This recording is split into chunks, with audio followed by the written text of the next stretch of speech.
What is the creepiest or most unexplained thing that's happened to you that you still think about to this day? 1. When I was 13, Elle moved into my brother's bedroom, as it is an extension to the original house with an ensuite and is far larger than my old room. Originally, it was a tiny box room with the entrance to the attic, but was extended outwards. The attic entrance is always open, with a permanent set of metal ladders angled up into it. There's a picture of it here.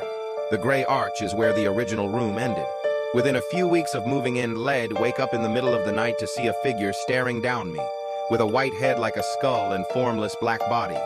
It would slowly move down to the foot of my bed and stare me until Elle moved, at which point it would sink into the floor. Just sleep paralysis, right?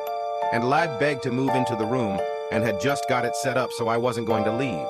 I didn't really talk about it to anyone. It gradually became less frequent over time.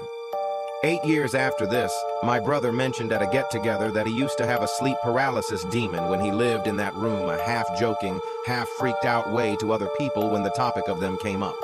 He described the exact same fucking thing.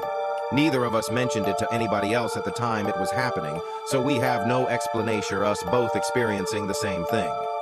2. Was delivering newspapers on my paper route when a longtime customer pulled his car next to me and asked me to just give him his daily newspaper now because he was going on a long trip. I handed him his newspaper, then skipped his house as I continued my route. The next day, I was collecting the weekly fees. You used to have to go collect the money back then, no internet payment yet. And I went to his house to collect my fee. His wife answers and promptly complains that I missed her house on my deliveries the day before.